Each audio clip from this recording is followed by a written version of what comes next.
స్తోత్రం చదివి వెళ్ళిపోతే చాలు. దక్షిణామూర్తి యొక్క పరిపూర్ణ అనుగ్రహం కలిగి కొన్ని కోట్ల జన్మలెత్తవలసిన వాడు నన్ను నమ్మండి, నాకు శంకరులు ప్రమాణం, నేను నా సొంత మాట చెప్పట్లేదు. ఈ జన్మలోనే ఆఖరి ఊపిరిలో జ్ఞానం కలిగి పరమేశ్వరుని యందు ఐక్యమైపోతాడు, సందేహం లేదు. అంత గొప్ప స్తోత్రం ఈ ప్రపంచంలో వాంగ్మయం మొత్తం మీద ఉన్న ఒకే ఒక్క స్తోత్రం దక్షిణామూర్తి స్తోత్రం. ఇంకొకటి లేదు లేదు లేదు, తత్తుల్యము కాదు, అదొక్కటే అంత శక్తివంతం.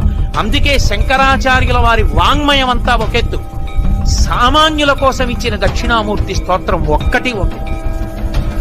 అంతేకాదు, దక్షిణామూర్తి స్తోత్రం వైభవం ఏంటో తెలుసా? ఏల్నాటి శనిలో ఉన్నవాడు, శని వక్రించిన వాడు కూడా బెంగపెట్టుకోగలడు. శని వక్రించడం అంటే శని ఆ రాశిలోంచి ఇంకో రాశిలోకి వెళ్ళి వెనక్కి వస్తూ ఉంటాడు. తులారాశిలోంచి కన్యారాశిలోకి వెళ్ళి కన్యారాశిలోంచి తులారాశిలోకి వస్తాడు. అలా వక్రిస్తే